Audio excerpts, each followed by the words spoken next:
from the skies.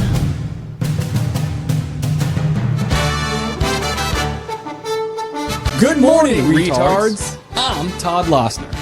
And I'm Raymond Venn. And this is Nephilim News Network. Your number one spot for politics,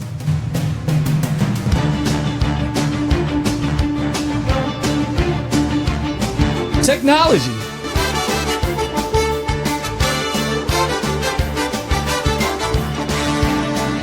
pop culture,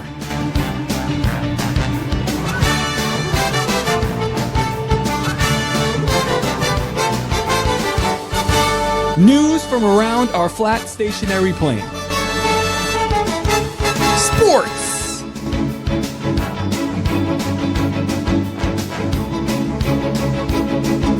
weather,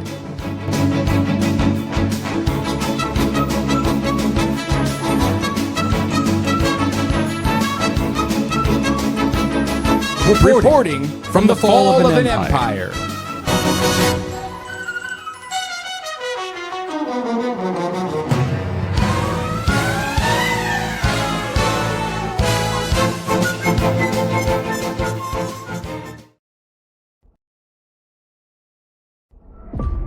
Top Lobster Productions. We are being hypnotized by people like this. Newsreaders, politicians, teachers, lecturers. We are in a country and in a world that is being run by unbelievably sick people.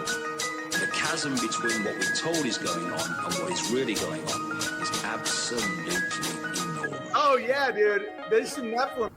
It's like we all know what's going down, but no one's saying shit what happened to the home of the brave. These motherfuckers, they controlling us now, and no one's talking about how they made us modern-day slaves. And everybody's just walking around, out in the clouds and won't awaken to a dead in the grave. But then it's too late, we need to be ready to raise up. Welcome to the end of days. Everybody is slaves, only some are aware that the government releasing poison in the Welcome back, ladies and gentlemen, to another episode of Nephilim Death Squad. I am David Lee Corbo, a.k.a. The Raven. That is Top Lobster. Look at that. That's a fidget spinner. The fidget spinner. It just goes and goes and goes. He's the father of fidget spinners. Before we get into today's guests, we're probably going to go behind the paywall, right? At the half an hour mark? Maybe. I don't know. We'll figure it out. It's Labor Day. Do we provide the people with free labor? Maybe. I don't know. Anyway, we'll decide. We'll see how it goes. If we do end up cutting the stream and you go, but why? I want to watch it live. Then patreon.com/Nephilim Death Squad is for you. You're going to gain access to the rest of this episode, early access to episodes before they are released to the general public, early access to Bohemian Grove tickets when they drop, and they are going to drop, believe us. Maybe. Right? We'll see. Definitely maybe. We'll talk. This is what this episode is going to be. You know what? How about this? If we're going to do Bohemian Grove again, we need people to beg for it.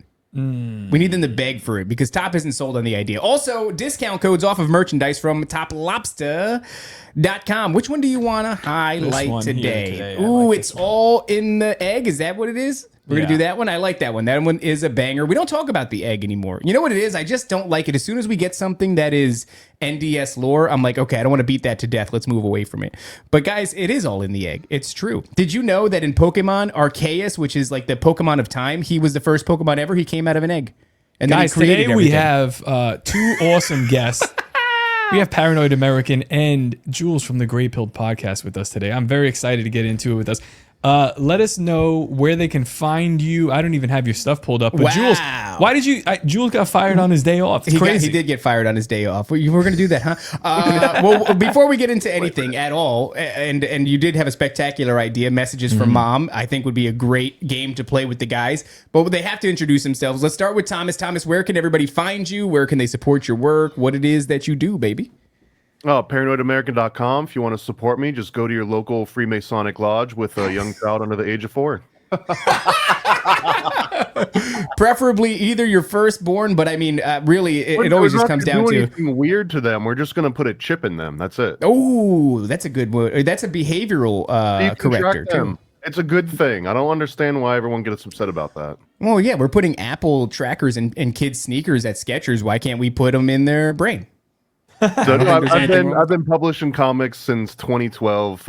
Everything that I do is heavily based on conspiracy and occult lore. So Titanic, Bigfoot, Jekyll Island, Frazzle Drip. I don't know how many words I want to start getting into, but if you've read about a conspiracy theory, if you've been banned off of a social media network, I guarantee you I've got a comic book or a sticker or something cool about that exact topic. Yeah, dude, look, you got the Nephilim portal babies right here. I have this actually. This is in the set. This is actually one of the mainstays in this set here. How can I go? You got one of the prototypes. You got like one of the very first ones that I ever made. Oh, there it is. It's right there. We have another thing from you. Illuminati Secrets. That was the collabo with Donut. Yep, I got some stuff right behind my head here. You know, I always tell people that, like, when Thomas is like if you made conspiracy theorists into like I don't know, an adult that wanted to see specific toys at Toys R Us when they were a kid, but they didn't make them. Thomas is like, I'm gonna make them, and he's got all the. He literally nobody does what Thomas does. There's no runner up. Like if you're just doing a podcast, there might be like a second place or third place. Somebody's close to you. Nobody does what Thomas does. He's literally the best at it. Yeah. And you're not just the best at it. You're the only one. Things you've seen me do are things that I've been able to afford to do. The things that I really want to do, like I want to make like a full blown action figure set with all the players from JFK, where like you can stage your own Dealey Plaza and put like Kung Fu Grip and like all those things, like a little interrogation room with Jolly West. Like these are the things that I want to do, but I gotta like baby step to it. Well, I'll tell you what, Thomas, we'll put you in contact with General Flynn. He's been really good to us, and hopefully he gets you the funding that you need, because I want to see some of those projects get executed. But we have Jules as well from the Great JFK nativity set would be. Oh, a JFK I don't know how much that would have changed my life to walk out on Christmas morning and see nothing but like the JFK assassination attempt set up on like my grandmother's dining room table. It would have. How cool. How cool would that be? You know how people have the train sets? How about an Ohio train derailment set? You got to leave like instead of leaving milk and cookies, you leave off fresh blood. And you leave fresh blood for Thomas. Pink drink. Jules, where can everybody find the Gray Pilled Podcast and what it is that you do, baby?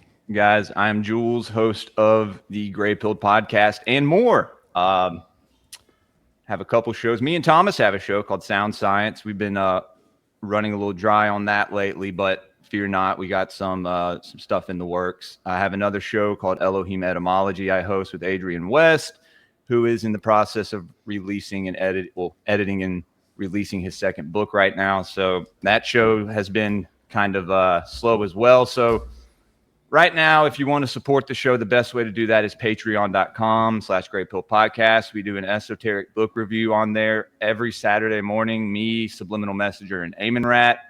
And we actually did one yesterday live to the public. So you can go check that out. And if you like it, go over there to Patreon. You can also go to Locals, subscribe there. I put all the links in there as well.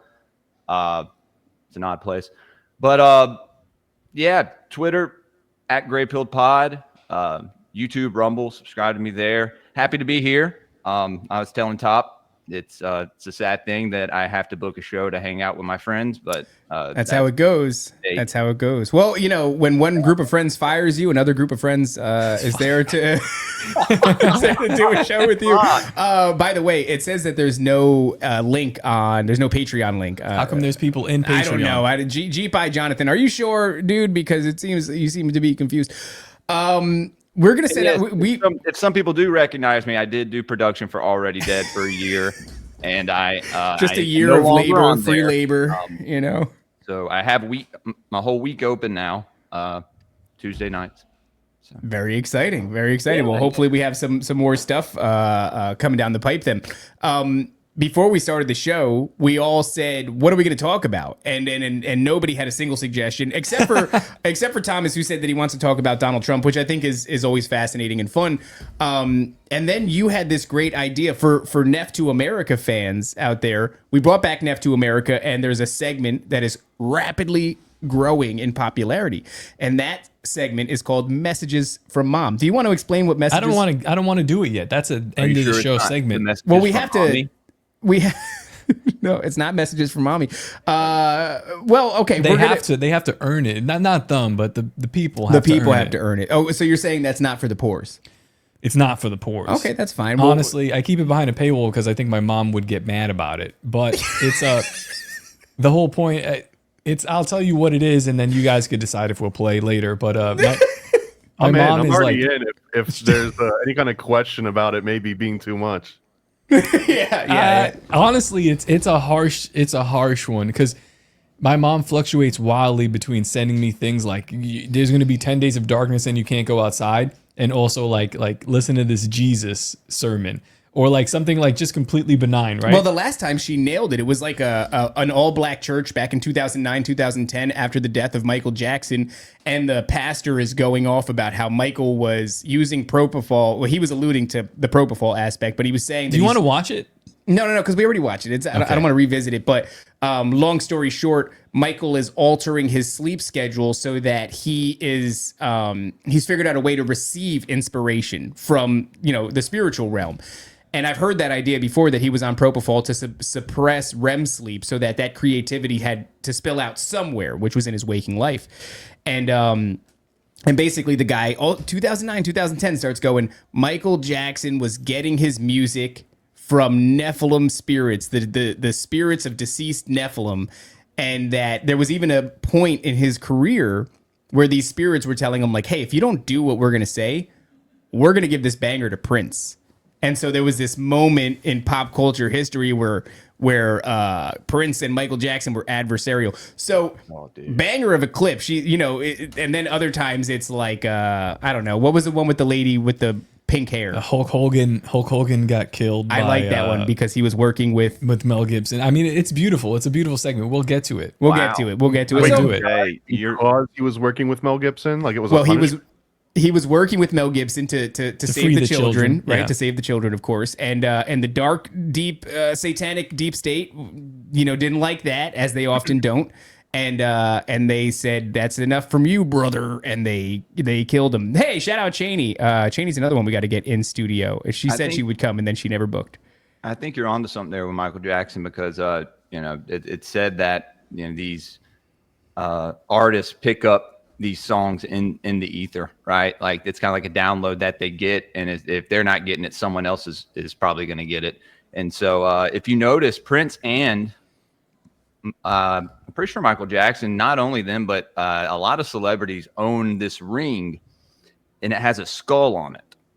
And apparently there's a theory that these rings they got in from some witch doctor somewhere, and they're able to basically trap spirits in this ring, kind of like Solomon did, right? With, his seal. And if you go and look, there's some videos you could probably find of montages of celebrities with these skull rings, and they're not like some skull filled with diamonds. It's some very creepy gnarled skull with a flat head, sometimes almost as if it's kind of maybe the image of a deity itself.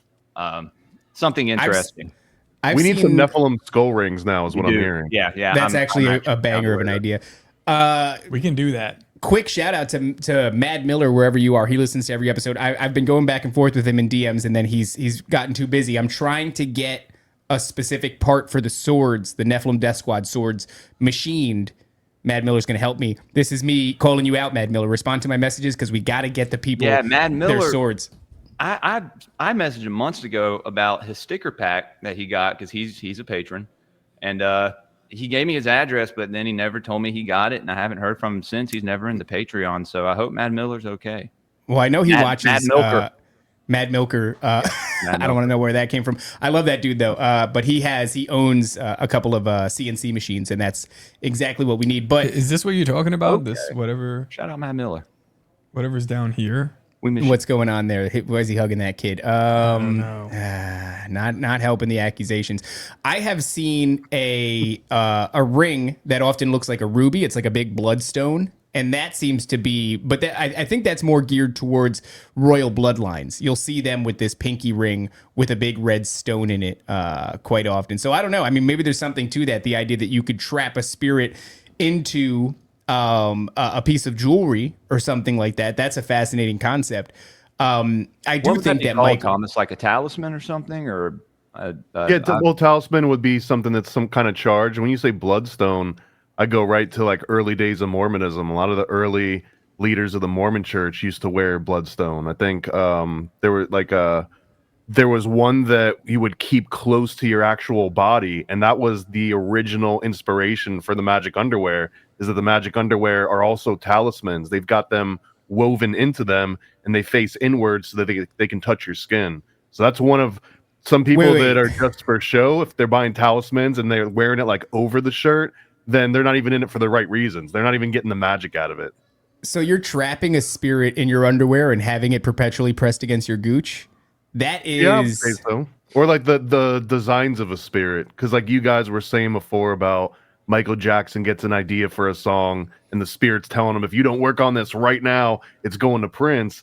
That's essentially the concept of desire form, as it turns into a thought form, and then it's up to people in like the physical world to convert that thought form into something manifest. And that's like an old Rosicrucian belief too, is that you've got these ideas that are just floating around, and if you're tuned into the right station, you get the idea. But if you don't move on it, it just keeps floating around until someone else picks up on it. It's like going fishing. And we talked about on a prior episode how these ideas could maybe form into manifestations of creatures and entities.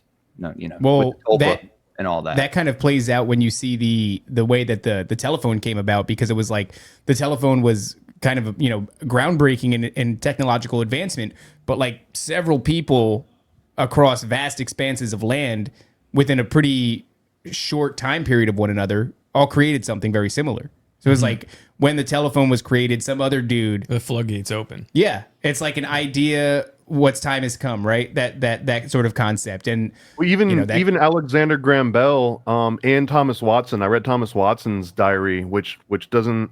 I don't even think it's published anymore. But they both believed full-heartedly that when you used a phone, you picked up a phone and I called you, that I was saying something and that spirits were hearing what I said and then relaying the message to you, that we were literally communicating through spirits. And Alexander Graham Bell was huge in the early spiritualist movement.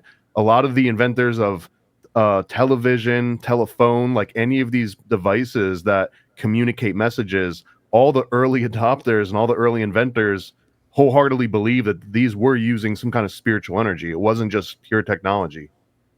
That actually goes into what we've been talking about lately, which is that pretty much every sort of advancement in technology in its really early forms, I guess, picked up some paranormal investigators' interest, but they were also having all these like weird idiosyncrasies where they're picking up voices. So the telephone did that. Morse code allegedly did that. In the early days of the development of Morse code, they had like all of a sudden these cryptic Dicenian glass is another big one. Spiricom, right? So over and over again, obviously the television, goggles, right, that let you see like the spirit world. Well, yes. The Dicenian glass was... is it Dicenian or Dicinian? You said that once, and then like the root word being cyan. Yeah, it's Dicyan. So cyan being the color of the glass, or the I think it's what the glass is actually like dipped in. It's a certain type of it's like highly poison toxic material. I think. Yeah. People died trying to make these. Yeah, Dr. Parkins Pilkenstein, whatever the hell his name is. I don't even mean to make fun of the guy. I just can't remember his damn name. He's got some of it. Parkinson's. Yeah, he's got it. What a voice. He's a voice of an angel. I love that guy. Then Dr. Parkenstein is here, and if you come over here, you can see that I'm using Dicenian glasses to look at the demons. I love it. I honestly love it, man. Like, it gives him more authority than a British accent. It really does. It's a much better. I want all my documentaries from now on read in Dr. Pilkenstein's getting voice. Your ass whooped. I'm sure AI could do that for you. Oh shit, that's actually great. We should figure that out. Get AI to narrate some things. Dr. Parkenstein and his new Nephilim Death Squad segment. You are now watching Nephilim Death Squad. I didn't even laugh like that. Yeah, so I mean, whenever the Dicenian glass, yeah, is what we're talking about. Yeah, that was used to like for night vision. I guess now they use red more than blue during night vision, but in Vietnam, people were seeing stuff in the forest, so they were like, "We got to cut this out. Can't have this. Change the color a little bit." They did. Yeah. They made it more effective, but one more at a time, guys. Yeah, one word at a time. Let's not do the spiritual one. I was talking to my wife, and TikToks from my wife, my black wife, and she was like, watching some TikTok, and you don't know, the veracity of these claims. But I swear to God, it's like 20 minutes in every 20 minutes, and when we're into the show, it's like, actually, my wife was watching a TikTok. I was talking to my wife, I'm like. It's just another segment. All you need is a little intro graphic for it, and you're done. Messages from mom and TikToks from wife. Scott says we need Nancy full time. Where is Nancy? What do we pay her for? It's our producer, Nancy. I've seen her all weekend. She doesn't. Yeah, she doesn't. She doesn't show up, but we won't fire her. Constant no call, no shows. We never fire her. We never fire her. She doesn't show up, but she just does whatever she wants. So on this TikTok, they're claiming that there was a patent for night vision contact lenses. But whatever technology the night vision contact lenses were using, they were seeing faces everywhere. And that reminds me a lot of that guy that was like, this is what it would be like if you had schizophrenia, or at least the best that we can represent. Somebody used like some sort of Google Glass or augmented reality, and they drew with a clear, whatever paintbrush, all these faces that were like translucent, so you could see through them, but you could still see that they were there. And they're like, this is what it looks like to have schizophrenia. And then they're all whispering and shit. And it sounds like they saw something very similar in these contact lenses, so they pulled them off the market right away. And that's what happens every time. It's like they freak out, they pull it off the market until they can. We were talking to, was it Brian of Demon Erasers, who said that, you have your traditional radio stations that go from like, he said some frequencies are banned. I don't know how true that is. Brian says a lot of things. He does say a lot of really cool. Those frequencies are owned now by the government. That's so like banned for you, but not banned outright because they're still in use. I wonder how you would thing when you say like they pull a product from the market because it does. That's really another way of saying that the military found a better use than consumers are allowed to use it for. So they'd rather them have the full world supply, essentially. Yes. Yeah. Is it now, just to clarify, is that for them to have like proprietary use of, or is it because these frequencies are too low or too high that they can transmit more data or whatever?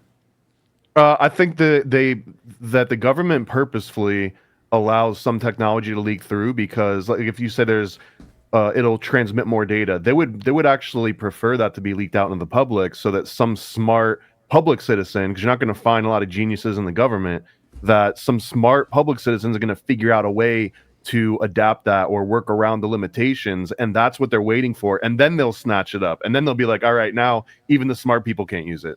Yeah. Well, it does seem like the government, that's one thing, right? Let it go into the private sector and let it, get hashed out by the market.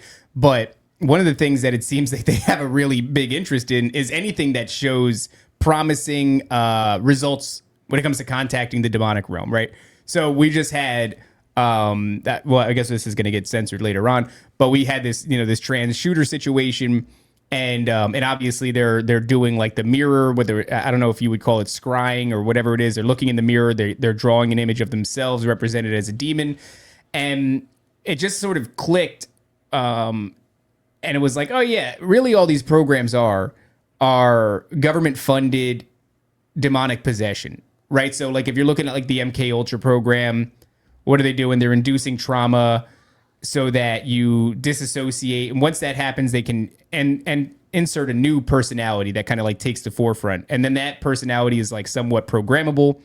So you use that for a number of different things. You could use that to make shooters, Manchurian candidates, that sort of thing.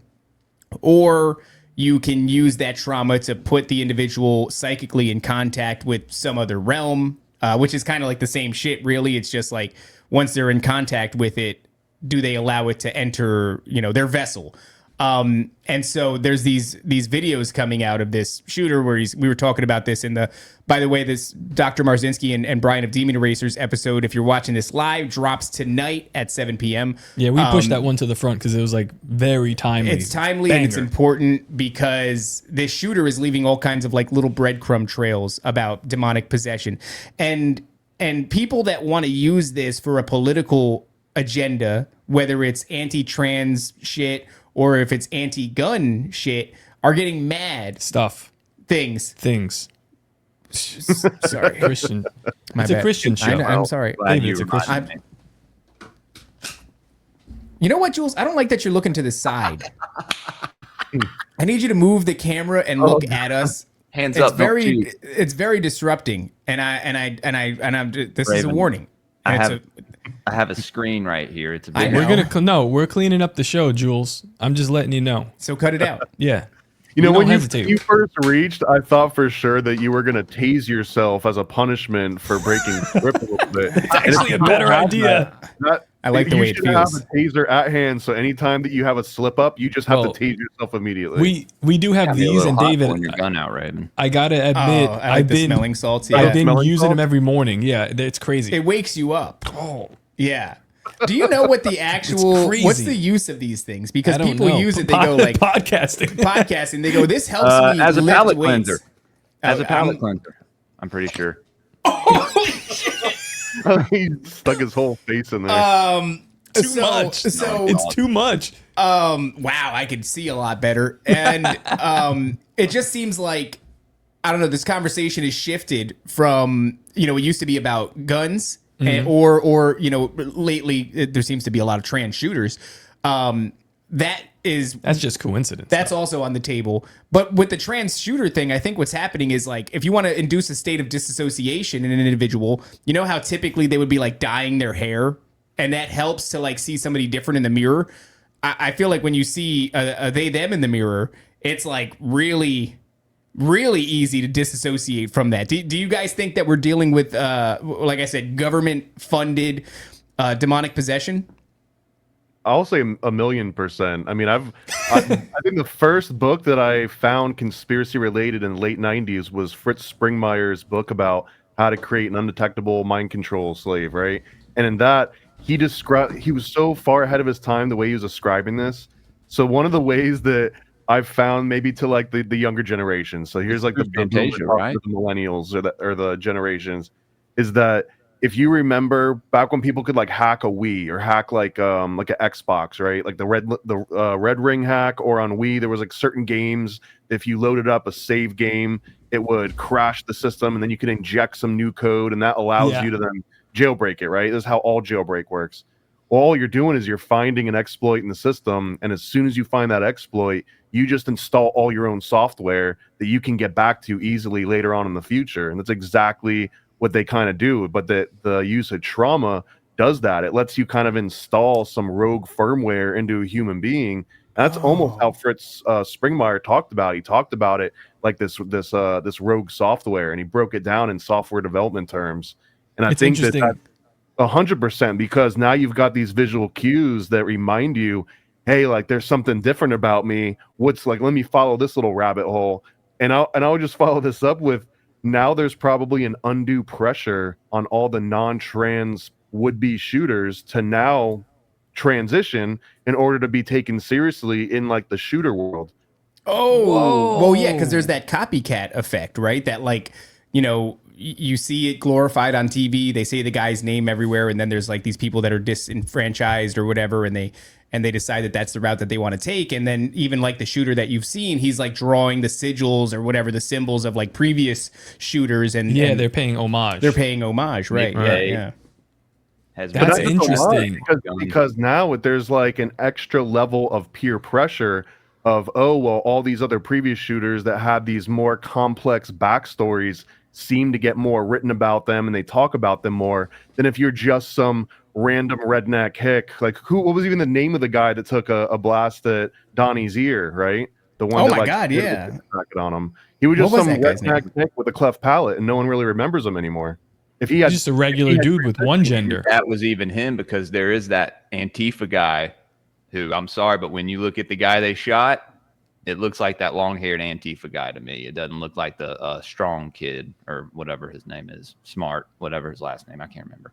Well, that's it. Every time this happens, it's like, I don't know if you want to call it the fog of war, but it's the waters get so muddied so quickly. There's so many strange like inconsistencies. I just find it fascinating that this time, and you have to wonder if it's by design, the demonic aspect of it is actually sort of the leading element. And that's weird because it hasn't been that way in the past, But just to address what Thomas was saying about these like downloads and data and thinking of it in technical terms, when we had on Randy Goodwin, who is I guess he's like kind of an exorcist, but he's more of deliverance minister. He's a satanic ritual abuse deliverance minister, specifically dealing in satanic ritual abuse. And he says when he helps to have somebody delivered, well, you have to kind of do it yourself, but he helps guide them through it. What he'll often get after they're delivered is somebody comes back, and this is crazy. He's like, somebody will come back. I don't know if they come back physically or in the astral or whatever, but they come back and they retrieve data. Yeah. They retrieve like something from this person's mind that was installed there. It almost seems like if you were to install a demon to possess somebody, they're like, it's fine that you're going to deliver this character. Demon.exe. Yeah, but I got to come back and get what's mine, and we're going to move on with it and try again somewhere else. Yeah. That's why I was asking him. Like, we got to a point where I was like, seems like what you're doing is pretty dangerous. Because I do believe in deliverance. Now, when you get into the satanic ritual abuse stuff, a lot of people say that they are, I've been in this, I've been in MK Ultra, and it's like, man, who knows? Sometimes it's a crazy person. Sometimes they've actually been in it. So I was just kind of like trying to see what he would say when I was like, well, it seems dangerous, like that you're pushing these buttons. Has anyone ever come for you? And he just said, no, basically they want their, what would you call it? Their software. They want their IP, and then they're out. Yeah. And they're all good so long as like they could retrieve that. And I was it's like, like what a vending machine, lease place. It's like, hey, we don't want you to sell your crap here anymore. Like, all right, let me just come get my machine back. That's what it feels like. Yeah, I actually had never heard that before. Randy talked about that. I thought that was interesting. Yeah, it was just one of those things that, and it comes up often now because the more we talk about it, the more people do relate it to this, and I just can't seem to escape that idea of like, what the hell was that? Like, is that really? It's like an incubus aspect where like they're trying to. It seems like there are in some cases actively they have the thing they want you to house, and they want to put that in you. Whereas other times it seems like demonic possession is a little bit more scattershot. It can happen in your own life without the orchestration of somebody. It could happen in some sort of a MK Ultra setting. Yeah. Through. I mean, Thomas, when you were talking about, before we get too far off of it, Springmeier, didn't he write that when they would kind of break these children into like, their altars, or they would play them Fantasia? It's a NLP anchor. So Fantasia is one of them. A lot of Disney films in general. And then there's all these other subdivisions, because what he was describing was what's now kind of collectively known as Monarch programming, which is the version that there's never been a release on. I don't think there's ever been a FOIA request result on Monarch, only on Project MK Ultra. Monarch was rumored to be like this underground one that did things that no one would be able to admit to, and that once you get someone into one of these states, you use a typical NLP anchor. Like we all use anchors automatically throughout our lives. Like one example is, what's the song that you and your wife dance to at your wedding, right? Like that's going to be, every time that song comes on for the rest of your life, it's going to bring you to a very specific moment in time, and almost even transition a mentality. Another big one is someone walks by wearing like a perfume that only like your grandma used to wear, and you're like immediately transported that moment. These are the types of anchors, and all they do is that they'll wait until they get someone broken down to this like schizophrenic state, and then like, here, smell these smelling salts and watch Fantasia. Watch this movie. Yeah. Now, next time that you're watching Fantasia and you get that smell, you get transported back. It's like an XY coordinate system. That's interesting because Fantasia itself is weird, right? Yen Sid being the functioning wizard of the film, but Yen Sid is Disney backwards. That character Yen Sid within the Disney world is really bizarre. He's that like Mickey's character? No, he's Mickey's master. Yeah, I was gonna say. Yeah, he's apprentice in exactly. Movie. Yeah. So Chernabog and all that, CERN, where that comes from. So yeah, that movie, and that being like one of the first bigger Disney movies. And it's a weird deviation from what Disney typically is too. Disney did that a couple times throughout its history. Like one of them in particular is Donald Duck is like introduced into sort of a Pythagoras-based cult, that's showing him, and all that the beauty, stuff. and that was like also a big departure from what? So every once in a while, Disney comes along and it takes the mask off and it shows you. It's almost like it's testing it. Like, is there an appetite for straight esotericism, or do we have to continually mask this? So Fantasia is like one of these things. Fantasia performed very well, obviously. But then that Pythagoras cult one is kind of like a lesser known aspect of Disney, and I think it just didn't bite. So they're like release, or that one might have been played before like a main movie, whereas Fantasia was its own thing. And Fantasia, the original concept is that you'd go and see it in a theater, and it would be different every single time that they were going to take it on the road. And the point was that they'd have a whole bunch of these different segments, just like Fantasia is, right? It transitions between like 15 different animations, and they're each paired with a different classical or like a jazz song. And that was the concept, is that if you went and saw Fantasia in Atlanta and then you saw it in Orlando the next month, you'd see different clips paired with different music, and it would always constantly be evolving. And the world didn't evolve the same way that they had planned out, because they originally started making Fantasia when like talkies didn't even necessarily exist. That's wild. By the way, before, because we're gonna end the stream to the pores, but Thomas's occult Disney series is tremendous, incredible. Yeah, I was in the live watching Coco, the latest. I think that's the last one that you did, right? Yeah, shout out to Afro's, like a legend in the hip hop world. He did that one with us. Very cool. that was tremendous, dude.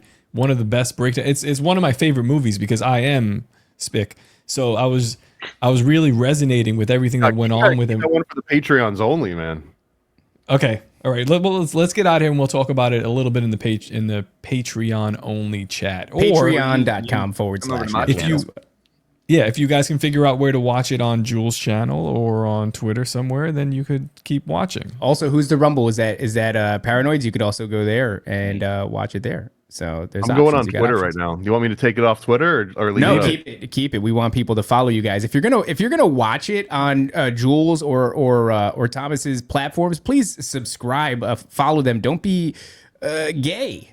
That's really shit behavior. I'm gonna go over there and watch it, but I'm not gonna follow the language, David. I'm sorry. Gay we've got a list. We're tracking all of them, so don't worry about it. We are. And we're going to subject them to Fantasia MK Ultring. And next thing you know, they're going to become a school shooter. Okay, so that's not true. We're not going to. They're actually, I don't know if you know this, but I think they're working on Coco 2 for sometime like 2027 or something like that. That's a good movie. It's good, but when you watch Thomas's breakdown, it's like, oh, this is Nephilim shit. Big, yeah, dude. Is that the one with the song "Remember Me"? Yes, dude, that is such that's a. I can give you a decent like summary. That the whole episode's worth watching, but essentially, it's teaching kids to disobey parents, and it's revealing like how silly some of the rules that authority figures give you. But it's literally your parents, because they tell them, do not listen to music, do not make music at the very beginning of the movie, and the entire freaking movie is a musical. So you're just by experiencing the movie, you're disobeying like parental orders from the very get-go. And I think that kind of sets the tone for the rest of it. A lot of Disney is like that, right? A lot of Disney is like objecting to what the parents say, and then the kid goes on a whirlwind adventure, and they also gather together a new family of like sort of like these misfit characters that glom onto them throughout the story. And it's weird because the public education system. Yeah. Mm-hmm. Yeah. So it's like, get rid of the people that are like you, and then go on this adventure, and then you will gather around you like some representative from all different walks of life, and that's your new family now. There was also the idea of the cobbler. I forget exactly how you tied it in and how that like how that's representative of some kind of weird esoteric meaning.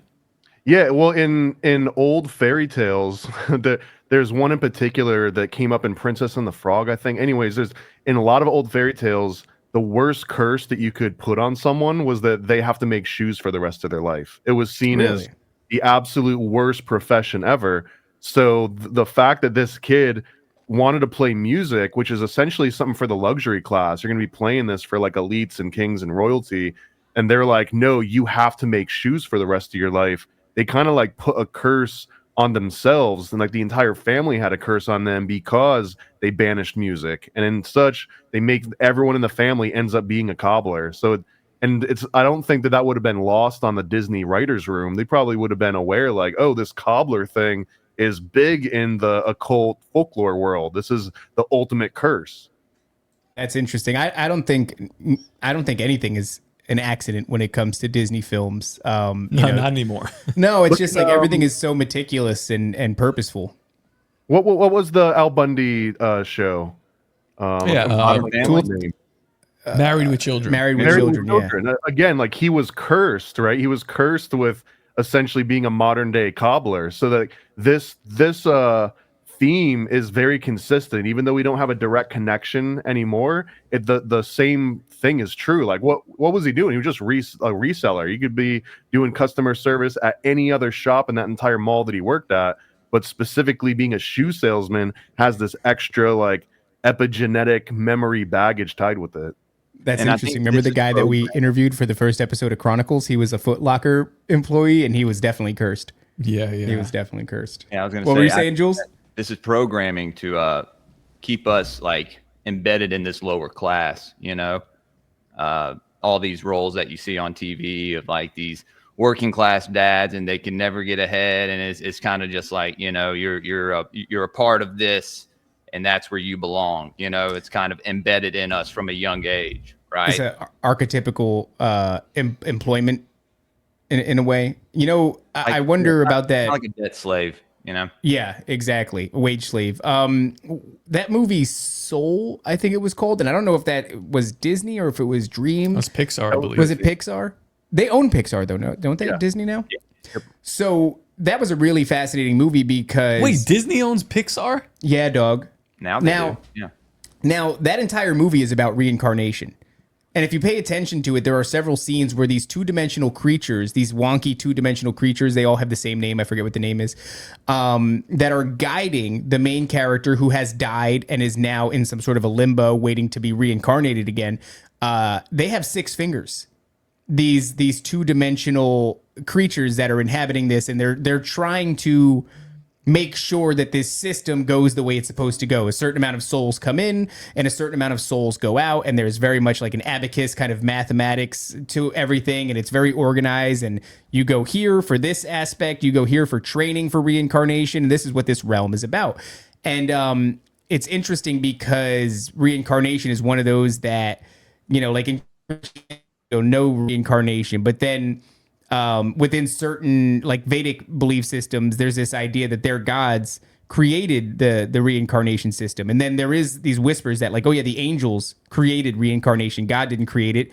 That actually comes from somebody who wrote in to the Ravens Watch back in the day. I tell the story all the time. I forget who the hell. Well, they were saying that the reincarnation system was meant for the lowercase g gods. Yeah, so that they can incarnate new avatars. Yeah, and then it kind of spread to, well, now royalty can do it.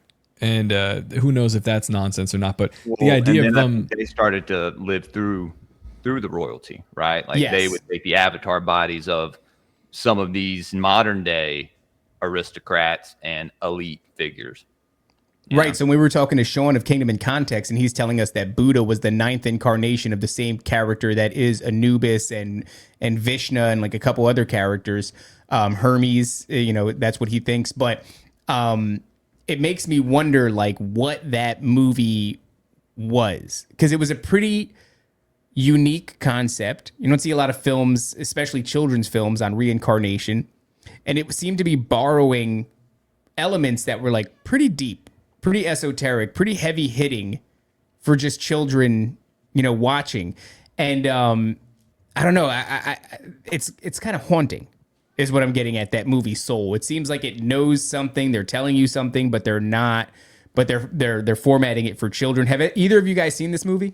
I think children pick up on it quicker than adults do. Like all like the esoteric occult teachings, because a lot of that is like the most occult teaching is essentially the as above so below. It's teaching someone about analogies, right? Like this is like that. And I think that kids understand that form of communication way earlier than they understand like actual linguistics and grammar and logic. And I think it's because it also comes to them naturally rather than someone kind of instilling it in them in a classroom or teaching it to them. You know what I mean? They experience it.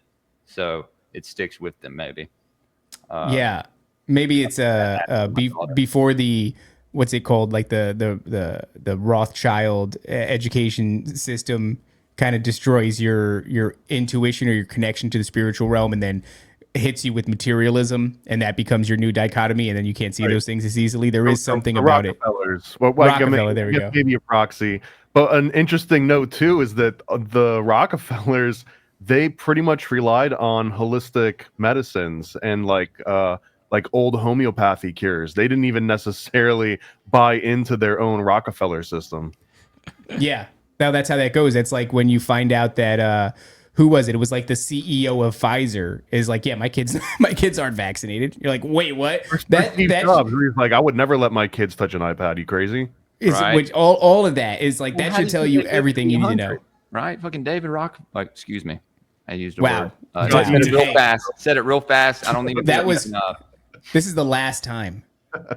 The last time. Let him continue. No, he can go on, but it's just like, I put it away. Don't do it again. Jules, you gotta stop. Is that a 22 or a 38? It's a 9mm, sir. I'm an American. Okay. Okay. Okay. So, oh wait, real quick, Jake. I don't know what's wrong with you guys. I was gonna say it's in the Patreon. Because we have a bunch of Patreon members here right now that are saying it's there. Try refreshing your Patreon. I don't know why that would be the case. I did put it so that you have to register your email when you join, because we had people in a couple episodes ago that were being like kind of. They were being fresh. We were trying to talk to Dr. Jerry Marzinski, and they were building end towers. Can you believe that? Can you believe that? Very fresh. Yes, I actually can believe that. Yeah, 100%. They do it on every single episode. I kind of want to get into this because it's a long segment. It's a segment that keeps on giving. We could have a lot of fun here. Can we do messages from mom? You want? No, not yet. You're not ready. Stupid. What constitutes ready? I constitute ready. Me. You're dumb. I decide. I wanted. Let's talk about Trump first. Oh yeah, that's right. Oh my God, we never talked about Trump. I'm sorry. Well, and specifically Trump conspiracy theories, and even more specifically left-wing Trump conspiracy theories. Those are my favorite kind of important. What is the left speculating schizophrenically about? Well, I think it's the same. It's body doubles is one, and this isn't just like any conspiracy theory. There's not one side that owns the entire thing, but there's some that are more sympathetic to it. So you've got the Trump body double conspiracy. You've got one where is he sick and dying somewhere in a bed, right? Yeah. Like in the tunnel underground, and they've got like the body double reenacting for him. And I think that some of these are just fascinating because that's what everyone else was saying about Biden. And I think that on a long enough, time frame, everyone will realize that it's all presidents. All presidents have body doubles, and all presidents are old and sick and dying. And the whole point is to elect an old, sick, and dying president because the King Killed 33 ritual means that's the best way that you can destroy the vitality of an entire nation is by making sure their leader is sick. And if this is true, if this golden bough type thinking is true, then the public doesn't even necessarily have to know that they're old and dying and sick. So the body double could just be there so no one freaks out. They're not like, oh my God, King Kill ritual, right? So they just like let them slowly decay away in like a basement somewhere, and they get the same end result. What was that comedian? There was a comedian that talked about the two Trumps. Black stand-up comedian, really old school one, like classic. I forget what the hell his name was. He wasn't the guy that played Undercover Brother, was he? But either way, I think it was. Yeah, I think it was. And he was saying that there are two Donald Trumps, and he's like, there's the red tie and the blue tie, but if you look at them, they're distinctly different from one another in their facial features. And they also have like a different kind of cadence or a different thing that they typically talk about or something like that. And it was I was like, that's actually kind of fascinating. And from there, I was, from that moment, there's all these different photos you can compare and contrast, not to the degree of Joe Biden, where Joe Biden is clearly a different human. Like the 1990s Joe Biden, early 2000s Joe Biden is a different man altogether than the Joe Biden who enjoys, an ice cream from time to time. This is a different guy altogether. But we had a Joe Biden that was 6'8". That's tall Joe Biden. It's Big Joe. Big Joe. It's weird. We'll get back into it, but it's just weird to me, like from a left-right perspective, to see how the left was so dismissive of clear. I mean, I felt like they weren't even trying to hide it with Joe Biden. There was at least 7 of them. I remember seeing his hand go through a mic, like his hand went through the microphone, the boom mic like this on, and they were like, "That's just, you don't know how videos work." And I was like, "I know." I know microphones are solid. Yeah, they're pretty. This thing you can't do that with. And the left is just like, no, shut up. But now Donald Trump gets like a bruise on his hand, and they're like, dude, he's got the mark of the beast. He's got the mark of the beast, and he's dead. And I'm like, maybe. But I also now can't give that to you. You got to understand why, right? Because you've been acting a fool. I don't know. For so long. I think maybe it is a new Donald Trump. They gave the new one the mark of the beast. I'm very excited about. I agree with Thomas. I agree with the latest thing I heard, but I do agree with him that yes, they all have body doubles. Maybe Trump has been switched out. My problem is now just with the people. Well, what prompted the people to say that Donald Trump was dead? What prompted he just wasn't around for a couple days, right? He didn't show up for like a week, even though with the previous president it was like a couple of months they would go disappearing, right? Yeah. But I think it's important though to feed into that conspiracy theory, be like, you know what, I think, like, let someone else think that they just won over you. Like, oh my God, I never thought that Donald Trump's using the same clone room that Joe Biden had installed when he was in the White House. 100%. Just have it removed when he moved in. I don't know, man. I mean, I don't think that that's so far-fetched at all. I think that that's really subversive. I would be shocked if it weren't actual policy, some private document somewhere that's like, at all times, you're required to have 3 different body doubles at the go and at the ready, just in case we need them for something. It would be silly to not have that contingency plan based on everything that's happened over the last like 2 or 3 decades. We had a body double at Bohemian Grove. We had did. Donald Trump there. We had our own body doubles, so like most of the time we weren't even there. Yeah, whoever you were we were just basically there for to assassinate you guys. Yeah, we were there for the performances. After the performances, that was just a clone. Which, by the way, afterwards at what was the restaurant called? It was a great restaurant. We didn't eat there. I wasn't there. They killed mine. They killed yours. They threw it in mine. The bushes. But he didn't have any kids or anything like that. So God rest his soul. But yeah, I mean, I get like the contingency aspect of it. Oh, by the way, Thomas, this is a design that was inspired by your episode with Nate, our Stoned Ape Theory Bigfoot edition. Nice. I don't know if you see that. Yeah. Shout out to Nate. Really I cool. love it. This is one form of evolution I think that even Bible thumpers can get behind. yeah. I'm with it. We can. Nate wrote into the show and he talked about. He started the N Tower, I assume. Well, it was definitely him. He just wrote in an N by mail. We're like, I don't understand, and then he wrote an I. But he wrote in about being at a Christian youth camp and some kids there summoning a succubus demon with a fat shitter is how he described it. I'm not saying that's just how that's how he described it. Sounds about how Nate would describe it. It was one of the adults that was supposed to be like the supervisor. The camp counselor was bragging to all these kids that just showed their parents just dropped them off and left. Like, take care of my, little Nick. And he immediately is like, all right, kids, I can summon a succubus. And man, let me tell you what this succubus will do. And then from that moment on, he was just obsessed with summoning his own succubus. That is wild, dude. I mean, when I was younger, I went to a Jewish camp. I could see that happening there. But did you? Yeah, that felt like a lie. That wasn't a lie. Wait, you were Mississippi. Jewish camp? Utica, Mississippi. Yeah, well, my Did he just cast a spell on us? Was adopted by a Jewish family. Oh, and now we find out. Now we find out. After how many appearances? After we let him on the show. Wow. After all this, man. Let it never be said that we won't platform Jews. No. I'm 0% Jewish, okay? I don't know. It sounds like more than 0%. I've talked about this so much that I don't talk about it anymore. But no, I've never heard him talk about it. I've never heard the lady doth protest. And they treated us terribly. They treated my mom and my aunt terribly. So, it is what it is. But after I got older and got my DNA tested, found out that I'm like 99.1% Northwest European. Ashkenazi? No. What's the other 0.8%? Indigenous American. What does that even mean? Jew? No, Elizabeth Warren, I assume. That's crazy. I don't think that's going to get you a scholarship. Well, then my mom got her DNA test, and she's not Jewish either. And so my grandfather being adopted, makes sense because he didn't. Let me see the back of your head. No, don't do it. Don't listen to him. He's got a little. He's got a really, really tiny hat. Dude, I look Anglo as fuck. Okay, I'll give you that. You do. You look very white. Yeah, goyish looks. Thank you. You look white. WH. I mean, listen, it's okay. It's all right if you are. It is. I mean, look. But what were you doing there? I don't understand. Jacking off in my bunk. Archery. I don't know. In that order.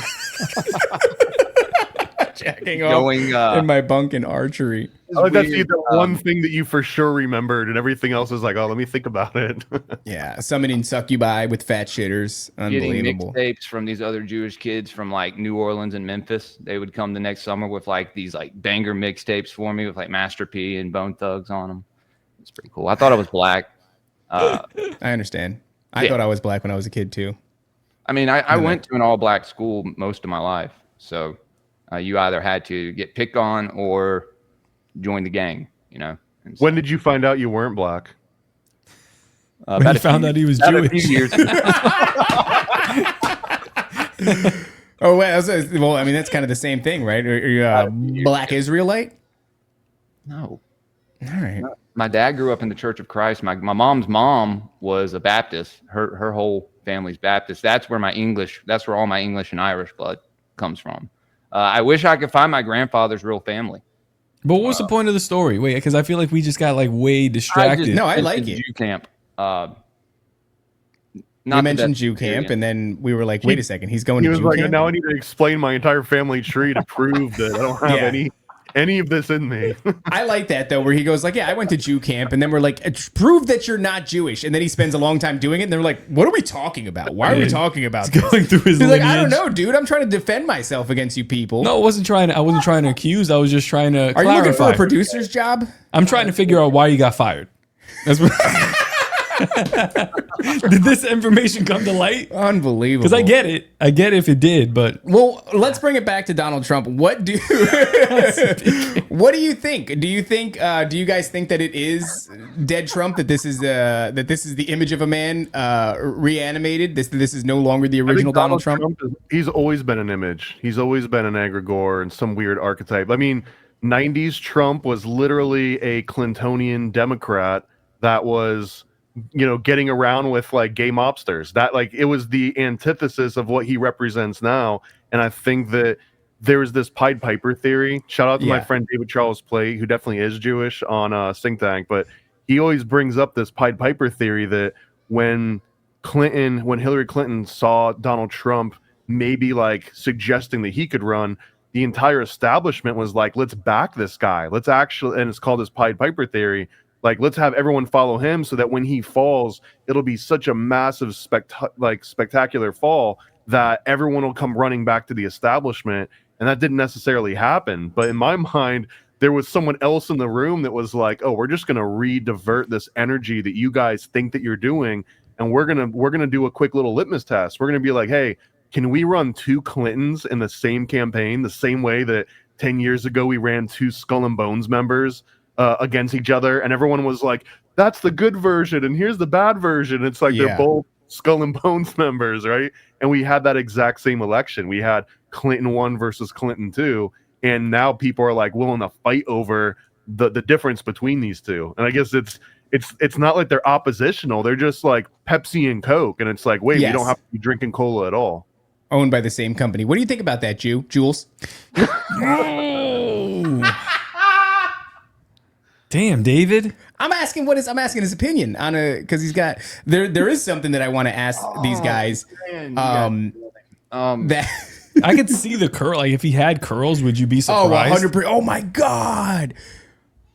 You should be doing that on. I'm just saying it would, I could see it. Yeah, I could see it. Yeah, like the hat with the. That doesn't mean anything bad. It just means like I've talked about it a million times by now to the point where you do look a tiny bit like Jared Kushner, like a little bit. I've had people tell me that I've talked about it so much that it's odd. And so I need you to talk about it 6 million times. No. I mean, look, all I'm saying is I wish I could find who my grandfather's real family was. Yeah, Tyler, guess what? I've been sweating this entire time. You know why? Because it's 92 degrees in my garage. It's like an oven in there, huh?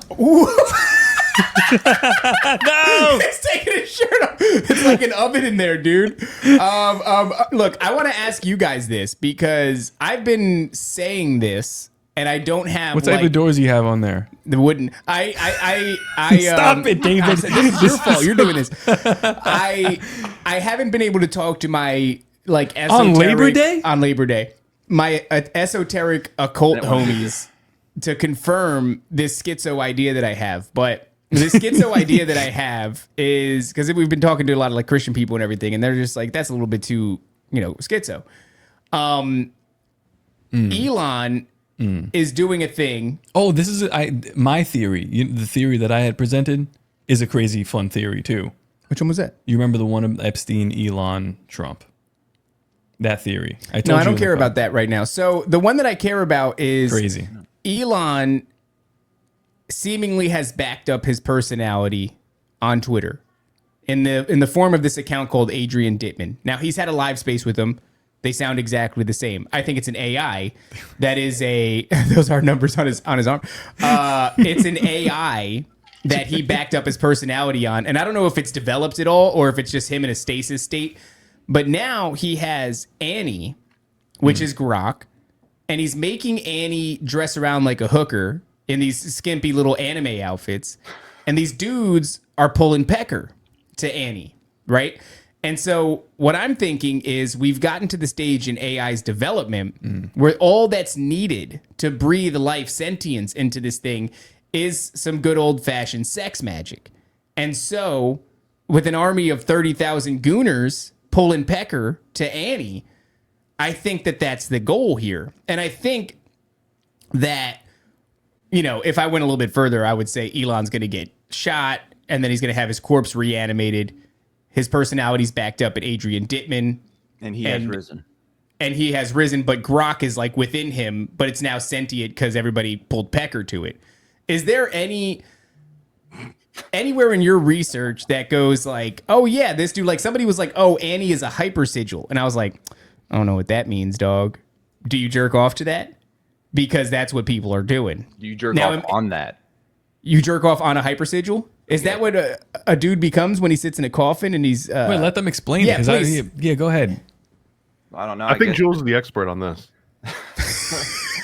I mean, I guess it depends if, what kind of magic you're trying to do. But, I mean, the thing is I haven't done much research into hypersigils, but I'm guessing, that would be one way to... We were talking about succubuses earlier, right? Right. So if you're trying to get a sex demon, maybe you do something with semen. I don't know. I've never participated in that before. Not even in camp? Not even at Jew camp? Not even at Jew camp.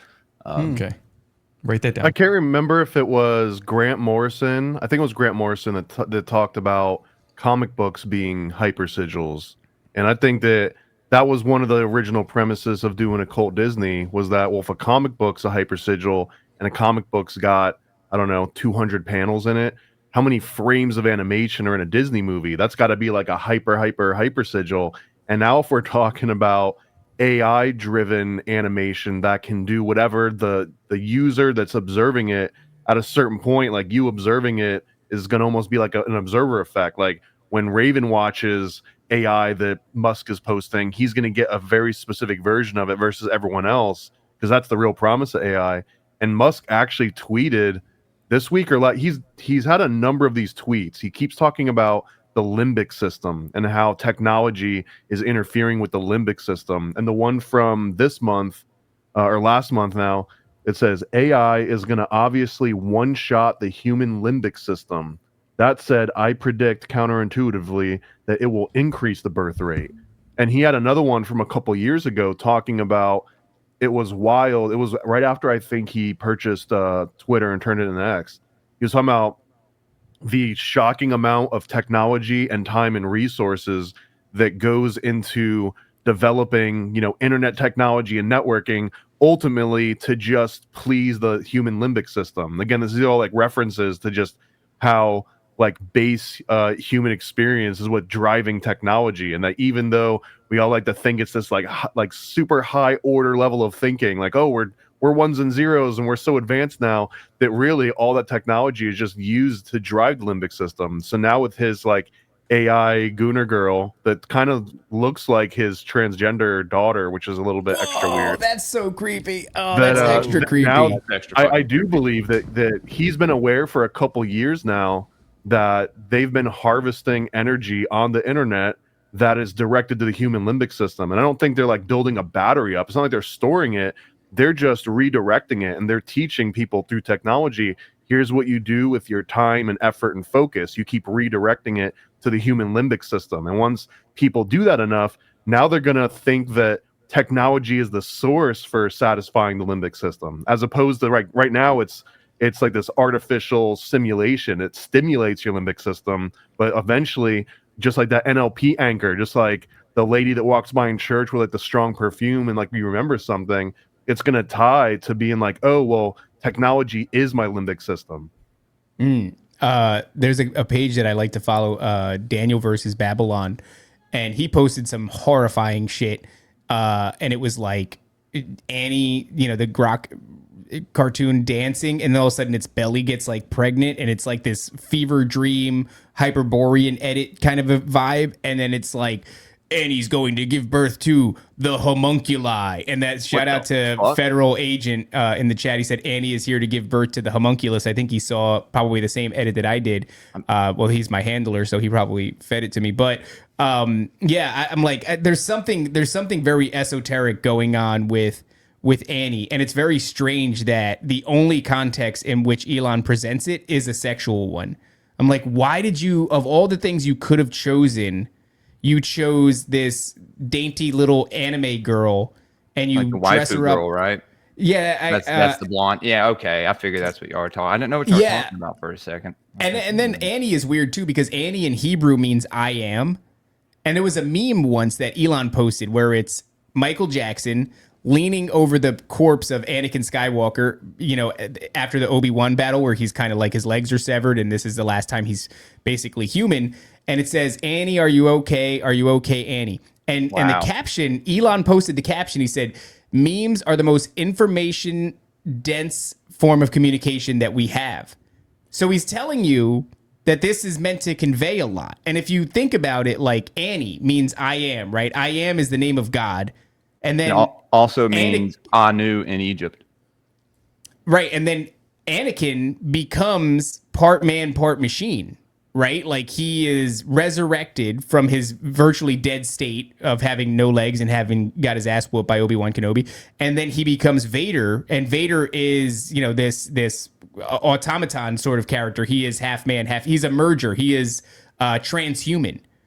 Right? So it's like, what is this guy trying to say? Like he named his hentai girl I am, and then he's telling you these weird messages about transhumanism in these memes. Like there's something there. There's something really esoteric about what he's doing, but I'm too stupid, simply too stupid. I see what you have pulled up over here. Oh yeah, this is like side information. I don't know if you guys know this, but you're all fake. Yeah, this, by the way, just to give to the audience, we were gonna have this guy on the show, and he was like, sure, I'll come on the show, but if you make fun of this, I will literally leave during the stream. And I'm like, okay, understandable, because we look like these horrifying trolls on Twitter. So I go, yeah, dude, we're not gonna like we might joke about it, but like, well, he gives us an update why he's not interacting with anybody at all. So he ghosted us. He didn't show up one day. Here we go. Hey everybody, just to give you an explanation as to why I'm not going to answer back or interact with anyone on this platform anymore. It's because of what the Lord had took me through over the last 7 to 10 months, I would say. I just went through something on X, and Elon, if you're watching this, I'm sure you're keeping your eye on me. I went through something on X that Elon tried to scare me with, but the Lord actually took me through to show me how bad and how thick the deception is. And literally every single person that I was interacting with on X over the course of many, many months was a fake AI created account. Every single person. person. Not even a real person. And Every single person. Every single person. Every Y'all single are one of real? you. When he says like God took him through this, I imagine that like someone in a thick Indian accent called him up and he's like, "This is God," and he's like, "We need some Apple gift cards," and he's like, "All right, God." And he was actually scammed for the span of 7 to 8 months, where this guy just telling him all these things. He's like, "Yeah, I'll give you the credit card information, but like, what's up with these people on X?" And he's like, "They're all fake.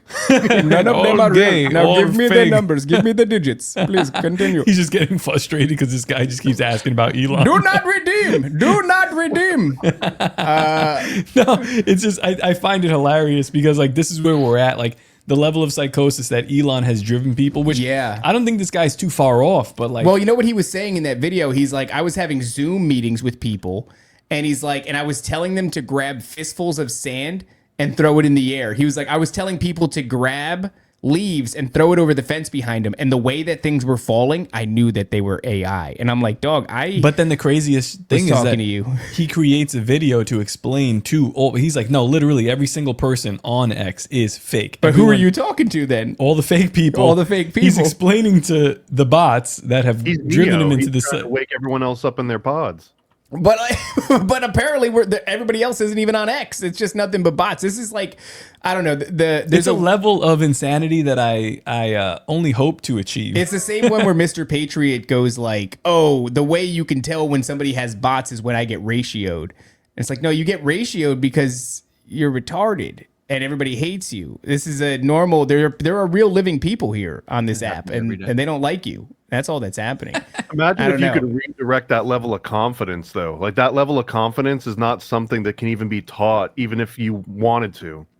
Well, we were gonna talk to that guy because he was pointing out some pretty interesting things. He's saying, and I like it. Look, in our pursuits of information and the genre of information that we pursue, there is constant rampant speculation as to who is the Antichrist. So when this guy goes, Elon Musk is the Antichrist. You said the Antichrist? Wait a second. There you go. When he says Elon Musk is, I go, very fun. Let's have a listen. And when he starts talking, I'm like, hey, he's got a lot of like points that he's making about strange things I wasn't really aware about Elon. And then he shows you this Twitter account that is like, at the very least, claiming to be Elon's alt. And he's telling you like what's going on behind the scenes with like Pam Bondi and all this other crap. And it's fun. There's like a lot of really interesting things on this page. Like 7,000 people follow it. Everybody responds to it as if it's Elon operating under like a, an alternative Twitter account. Elon's cute. Did you see you know what? I know we're about to go. I can see messages from Mom pulled up and I'm very excited. But Donald Trump did it again. Did you see what he did with the QAnon thing? Mm-mm.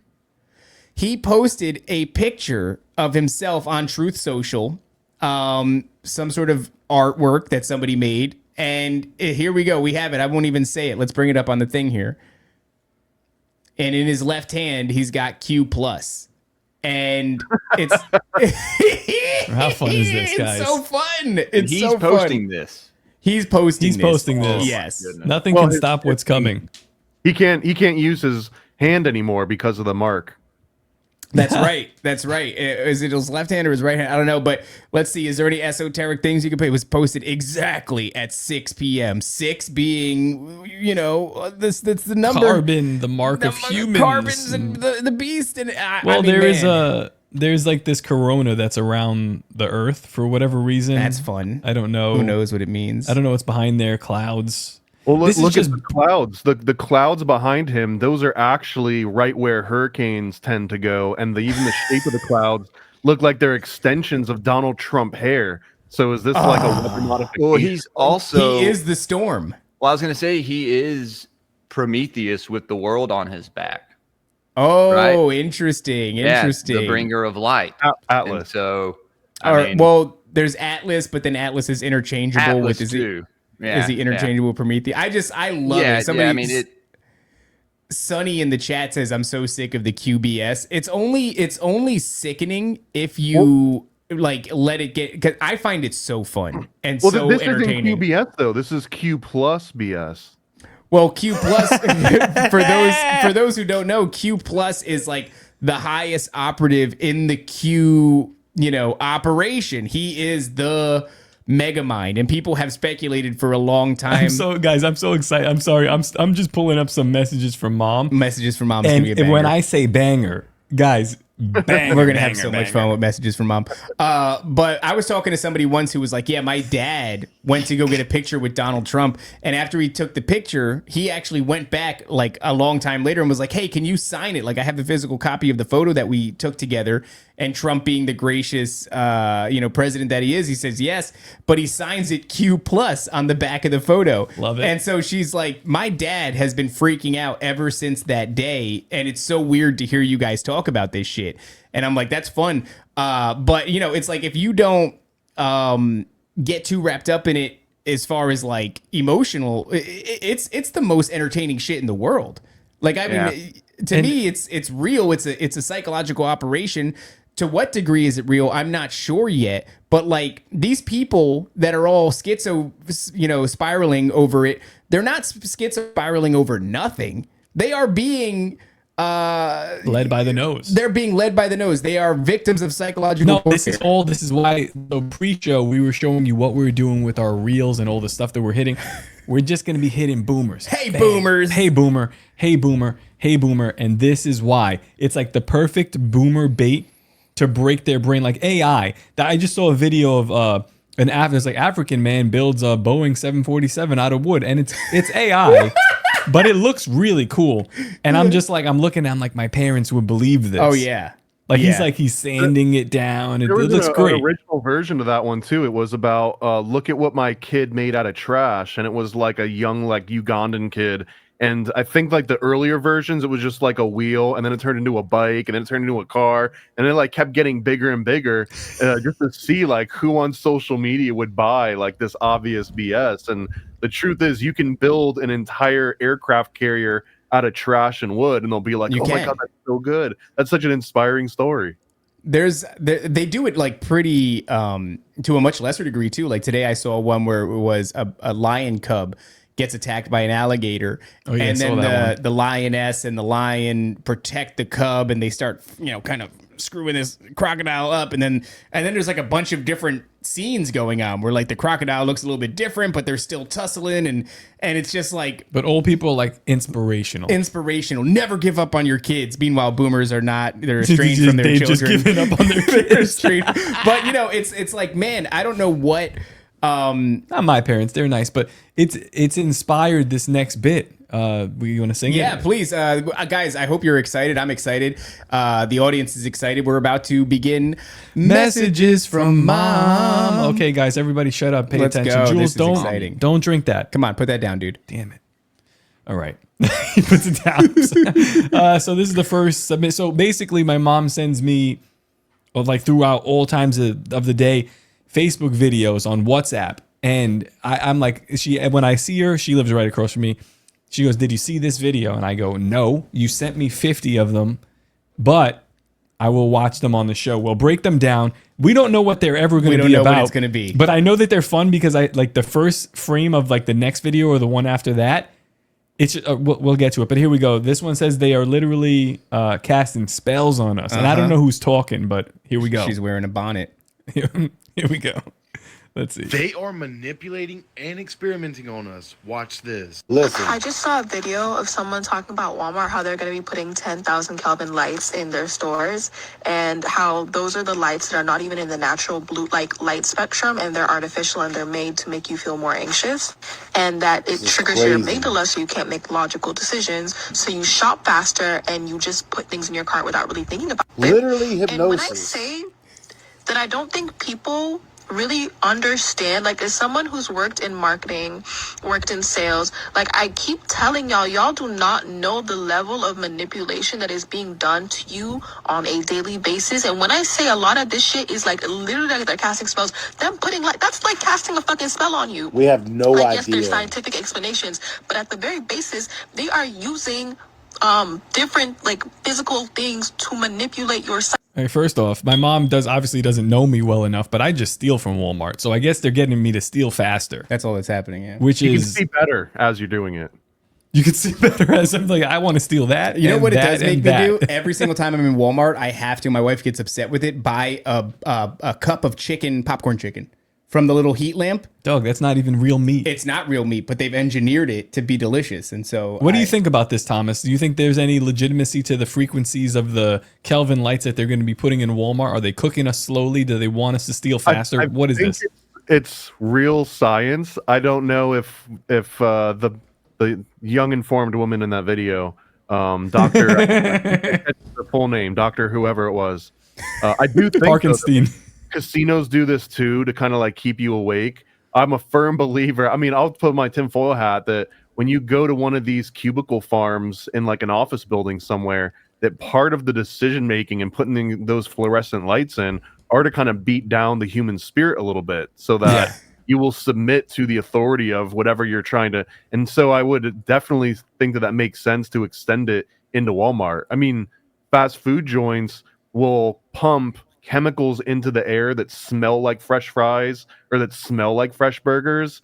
I didn't know they were doing that. Drive by, you'll smell a chemical and be like, "Oh, that burger smells fresh." Oh, if they're doing that, then of course they're going to use lights in order to gain an advantage. They're also doing like red and yellow is it's like food. It's something associated with like it makes you want to like get in and get out. It's like it's an expedient color. So when you're surrounded by it and you go into a fast food joint that's like Burger King, McDonald's, red and yellow, you want to eat and you want to get out of there. That's interesting. Like a yellow light. Because sometimes you see a yellow light and you want to speed up to get like, I'm not catching this light. And then when the red light hits, you're like, come on, dude, I got to go. Like, what is going on? Yeah. I don't know. Maybe we have that already just from seeing like, I don't know, getting attacked by certain snakes. That are red, that's a great point. Poison, from predators and whatnot. How we avoid yellow for leopards and wildcats. And I don't know if a coral snake is. What is it? It's like they're black red and yellow. Well, was it red on yellow? Kill a fellow. Yellow on red. You fucking dead. I don't know how it goes. You're dead either way, is what I'm getting at. You're already dead. You're already dead. Sad. Hold on. Do we have any friendly fellow and red on black? Stay away, Jack. I'm sorry. Stay away, Jack. Jules. I got to figure this one out. You had it. It was right there. We even hit the button. Everybody was laughing and nobody heard it. No, this is it. This is the one here. All right, you ready, Jules? This is just mean, but here we go. I know we miss Toad. We do miss Toad.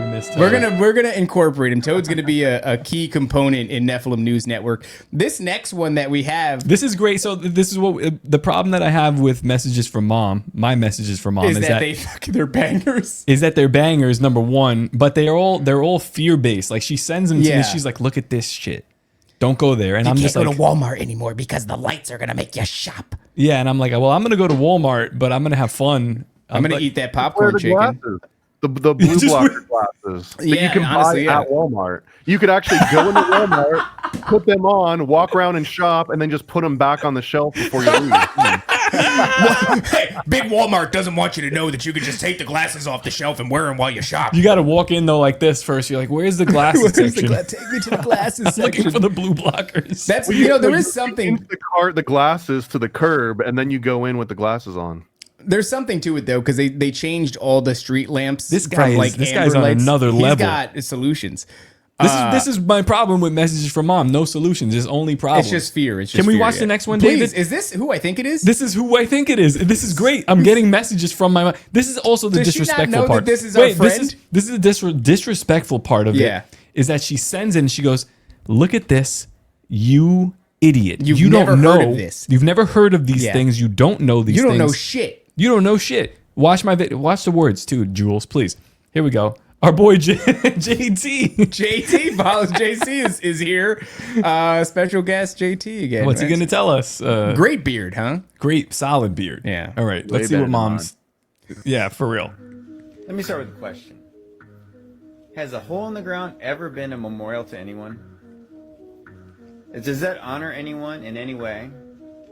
What would be significant about a hole in the ground that would honor someone? I've got a thought. Revelation 9:11. They have his king over them, the angel of the bottomless pit. His name in Hebrew is Abaddon, but in Greek he is called Apollyon, Apollo, the king of the bottomless pit, the angel of the bottomless pit. Can you just pause that real quick? Yeah, I just got to say right away, damn, that's Revelation 9:11. That's the most obvious shit that I've never heard of in my life. Your mom was right. I don't know shit. Yeah, she's like, you guys should watch this. Although he probably told us this on the show. He probably did. You know, it's just hard to remember everything. She doesn't watch the show, and then she sends me this stuff like, "Have you seen this?" And it's just very. You understand the level of disrespect that I'm dealing with here? My mom sends me videos, and it's like Inky and Enlil. I'm like, not now, Mom. Please. No. Do you not know what I do? Do you not know what I've been talking about for a year? Unbelievable. Like job postings. Like, look at this. Like, this is a nice, respectable company. You could work here. Oh my God. It's like, hey, Thomas, are you still making toys? Maybe. Oh my God. This is what my mom is. She's like, hey, I know you focus a lot on making these videos, but have you seen this guy with the lovely beard? Maybe you should do stuff like that. And I'm like, it's just what the. You see what Scott says? Says Mama Lobster is going to fall for Nephilim News Network. Oh yeah, 100%. She's going to be sending. She's not going to recognize her own son. She's like, this guy Todd Lossner. Really, really. He's making a lot of sense. He's making a lot of sense. I wish my son was more like him. I love God. That's where I go to for all my weather news. Did you know it's the Jews? All right. Well, let's I want to say I'll skip to the last one because this is somebody else that we know. This black dude just crushes. Yeah. I think this is Donuts Boy. Here we go. I don't know. Oh, you know Maverick. this guy? Yeah, Maverick. My mom's sending me people that we know. This guy crushes. So last time he was like, "Oh shit, this guy knows something." Here we go. Let's check it out. Arrow was a psyop, right? Right? I mean, just think about it. How important is this logo where the old timer is there? If he's not there, if it's racist, if it's not racist, who gives a fuck, really? Like, whoa, Maverick. This is hey. All right, whatever. No, it's okay. It's okay. He's not here though. He's not here. Put it away. Why is everybody paying attention to it? I even posted this earlier this week saying Cracker Barrel is a psyop, but not only that, it's actually a distraction as well. But from what you ask, well, did you know that Bill Gates of Hell had a secret meeting at the White House with Trump? What the hell is going on? Now, reports say the discussion was focused on the values of the U.S. global health programs and the role of the U.S. research in saving lives. Yeah, because that's what the fuck you do, right? Can anybody tell me why a guy who's made his success from computers and programs is in our healthcare system, in our food system, he owns a ton of farmland, just to name a few. Hopefully this is a situation where he's bowing down to Trump, trying to get some government funding, kissing the ring, because the latter wouldn't be that good, because hopefully he's not even entertaining this piece of shit right here. Not to mention, while we're distracted with the Cracker Barrel thing as well, our financial system is changing right before our very eyes, where the U.S. Treasury buys back its debt for $1.4 billion, totaling over $7 billion in 2 weeks. I'm not an expert or anything, but that can't be good. And that financial flip I'm talking about, yeah, it's going into crypto because XRP has just launched a credit card with the exchange Gemini. XRP. You mean to tell me where we can spend our crypto at the point of sale into fiat in real time and get rewards back? And nobody knew. Nobody flinched at all. But we were all worried about a place that I've never ate at. I don't know if you guys... He's lying. He ate at this. 100% he ate at Cracker Barrel. Never ate at Cracker Barrel. I'm looking at your face. I actually had to stop though because for some reason the last time I went there, both of my drinks tasted exactly like dish detergent, and I was like, "Can you take this back? This tastes a lot like soap." I'm sorry, I don't want to be difficult. She's like, "Oh my god," brings it back. Still I don't tastes go like to Cracker soap. Barrel because it's basically it's a kid trap, gift shop in the front. Oh yeah, can't even get to the food. You know what though? I don't for me. It's retirement home food. It's where like you just saw your grandpa for the last time in hospice, and you want to go and like stretch that memory out for another hour and a half. You go to eat a mashed potato bowl. You know what though? I get a lot of us say this within the truth or community. It's like, what are they distracting us from? I don't at all feel distracted. Like I looked at the Cracker Barrel thing twice, and I made a. I made a little joke. Apparently, it was a beat to death one that other people had made. I'm not going to say it. Say it mean. But it was the KFC guy on the Cracker Barrel logo, and it said you can guess. Well, it said nigga bucket, which was funny. I thought it was funny. But then I realized, wow, that was low hanging fruit. Everybody else and their mother made that joke. But I don't feel like distracted in any really meaningful way. I don't know. What do you guys think? Is he onto something there? Maverick? You go, Jules. Well, I mean, yeah, it's usually this whole past year has been full of distractions. If you want to call them distractions, they're just I don't know. I think we're building up to something that not a lot of people are ready for. You have a lot of people talk about this stuff all the time, but I don't know, to be honest with you, man. I think we should definitely not believe anything that we're being fed. Excuse me. Sorry. I'm frustrated about this. Sorry. My rent just went up $200 because of something Trump did. I don't know. Your rent went up $200 because of Trump? Apparently. I don't know. When are you guys moving from there to Florida? Hopefully sometime soon. All right. Got to get the house sold, but that'd be wonderful if we could do that. Wait, you're gonna sell your house? Who are you paying rent to? I don't understand your living. It sounds Jewish. Your living situation. That's the thing. I pay a mortgage. Right. So your rent. Well, your rent can't just jump up. I learned that your mortgage can jump up quite a bit. Actually, you're saying your mortgage super went randomly. Up. Yeah. My mortgage went up by I think it was like $500 or something like that. Yeah, me too, dude. Welcome to adulthood. Shit sucks. Well, I've been paying. Okay, look, I get it, but it's just these things happen, right, to keep us distracted. And I've been talking about this a lot in our everyday lives, from focusing on anything that we really need to focus on, especially spiritually, right? To learn information, to teach our kids things. Like we can't do everything like they used to do back before technology. Everyone's so distracted now, and it seems like these elites still are able to teach their children all these things, how to play every instrument, and to get into these certain mysteries that they can read into, and the rest of the people are kind of blind about, right? It's an antiquated thing to throw in front of us.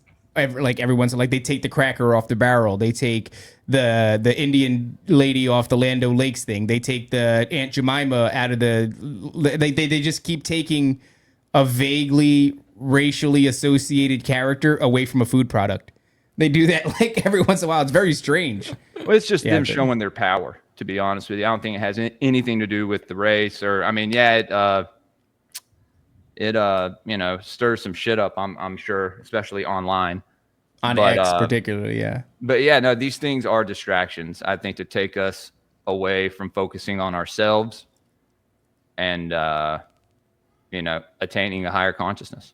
I think that TikTok is a distraction. Or, I think the whole short is. I think just even talking about Cracker Barrel and then talking about XRP has nothing to do with Cracker Barrel. That was a weird thing too. Yeah, I like it. XRP. It's the same thing though with the lights in Walmart.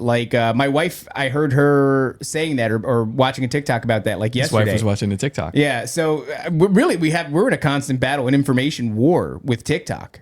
I think so, and I want to contribute to it. I want to tank it.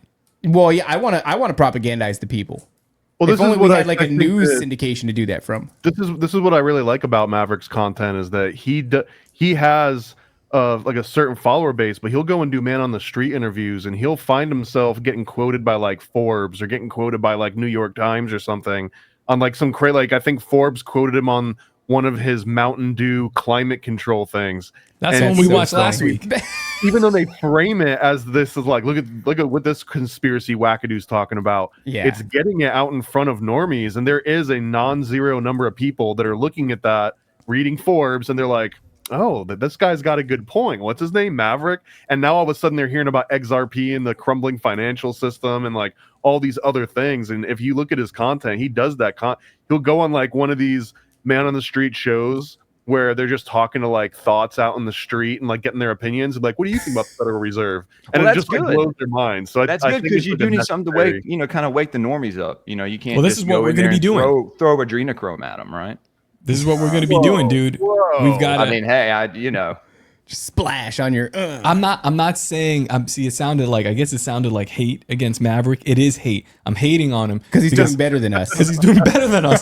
This is because he's doing exactly what I want to do. Yeah. This is what there's one other thing too. I feel like this is low hanging fruit, but no one's even latched onto this. That the whole controversy about the Cracker Barrel logo is because they got a DEI hire in as the new CEO. Yeah, and she saw what she thought was a fetus and immediately had to kill it. Wow. That's terrible, dude. That's a great, you know this is a Christian show? Analogy. Unbelievable. He's saying that the small Cracker Barrel logo man looks like a fetus. Yeah, it's either a lasso or it's a fetus. That's what most people say, right? Yeah, I guess so. If you're terrible, unbelievable. That's crazy. Well, let's go on to the next message from Mom. This one is exciting because it looks a lot like what we were talking about or what we set out to talk All right, about. I guguess we'll do this one and then we'll wrap it up. Do you want? All right, fine. We don't have that many messages. We got to save them. Oh, your mom needs a. She hasn't been scrolling TikTok, but she must be watching the show and going, "There." This one says symbolism. Here we go. Oh, but up no sound.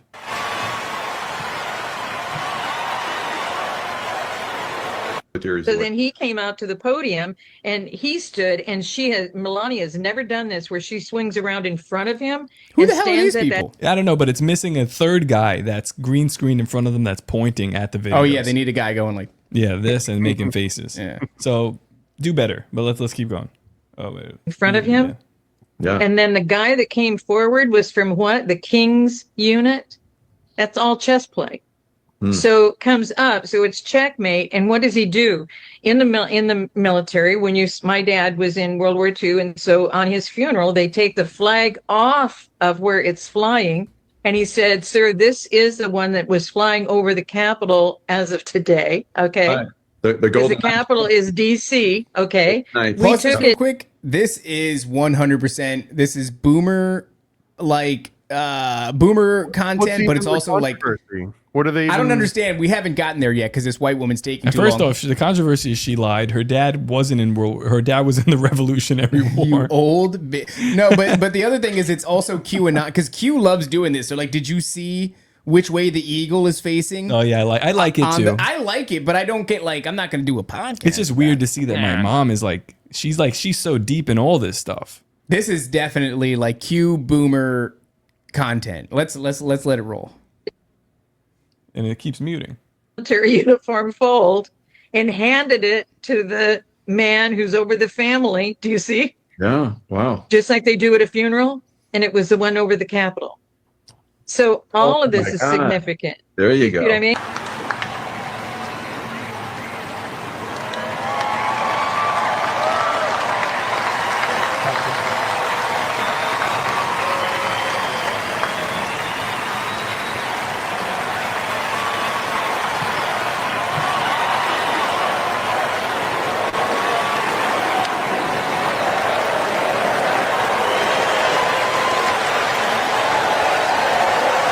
Mr. President, on behalf of the United States Army, the Army Golden Knights, I would like to present to you this flag, which was flown over our nation's capital in free fall during the Army's 250th birthday celebration.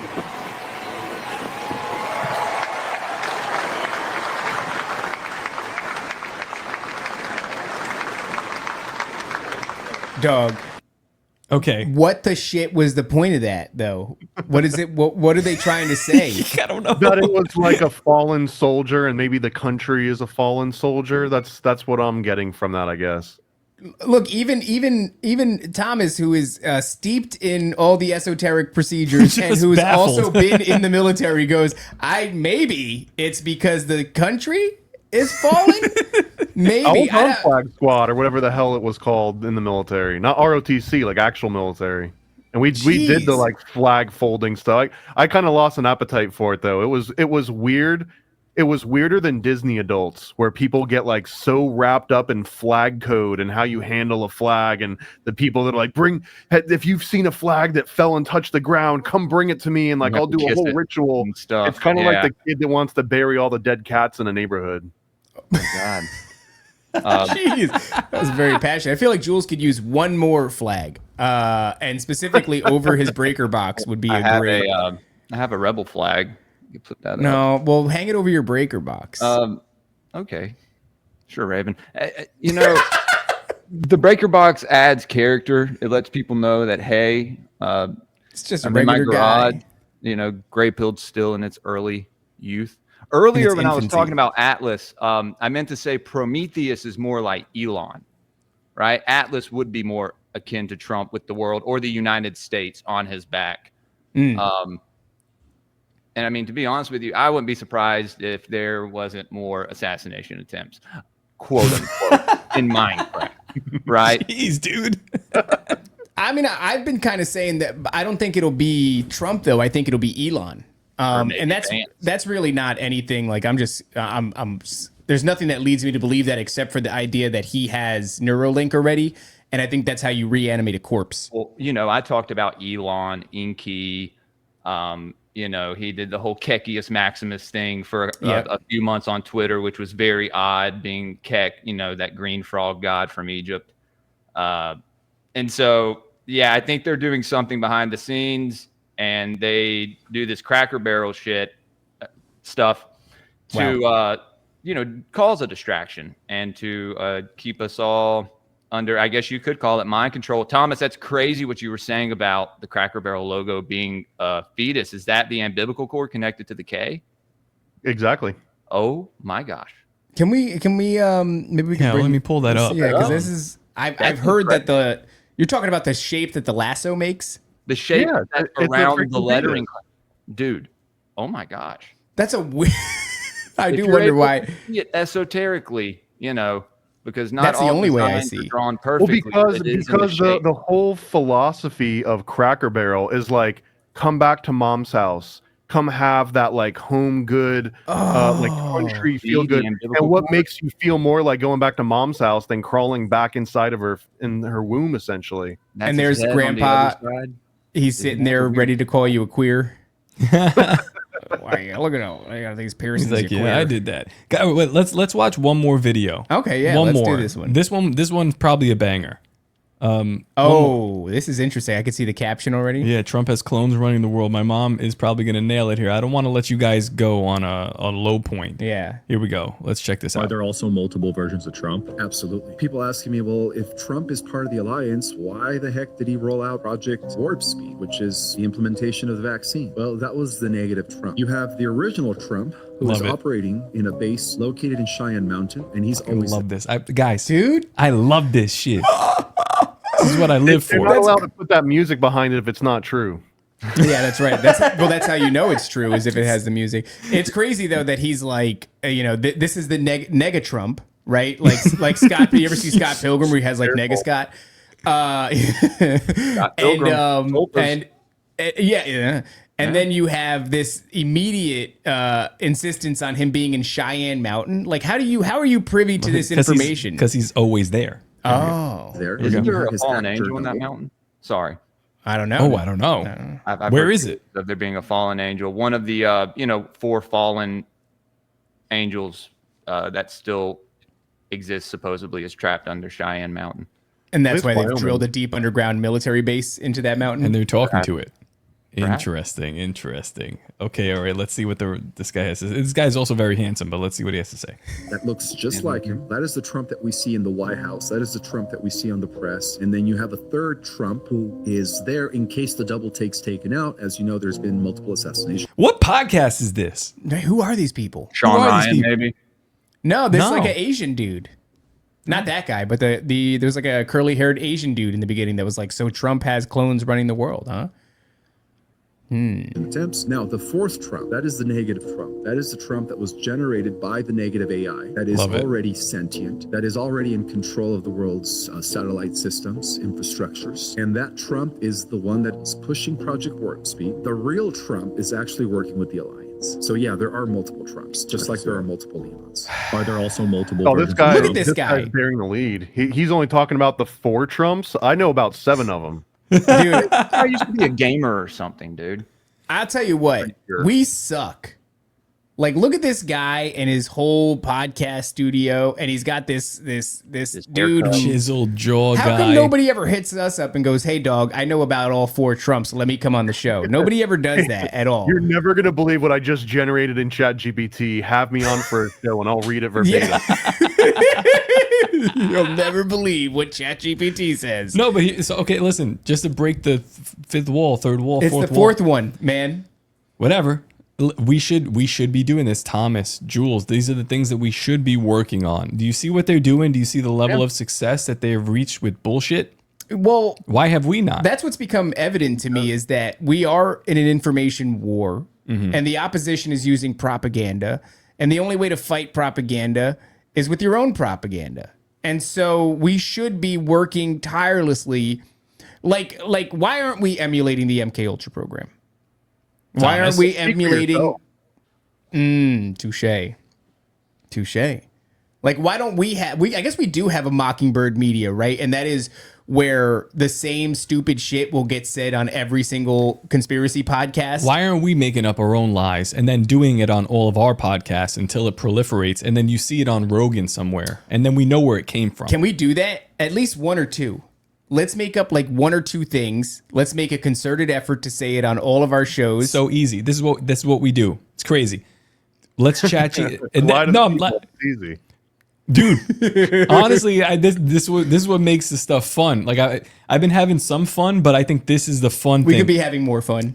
We'll work on a chat GPT generated conspiracy theory that pertains to politics and all the stuff that we talk about. Then we make the circuits on everyone's podcast that is in this like circle. It'll be like one standalone episode that we act like is very serious, but it's completely not true. You know what we could do? We could draw a correlation. And then, we could say that. And then we wait.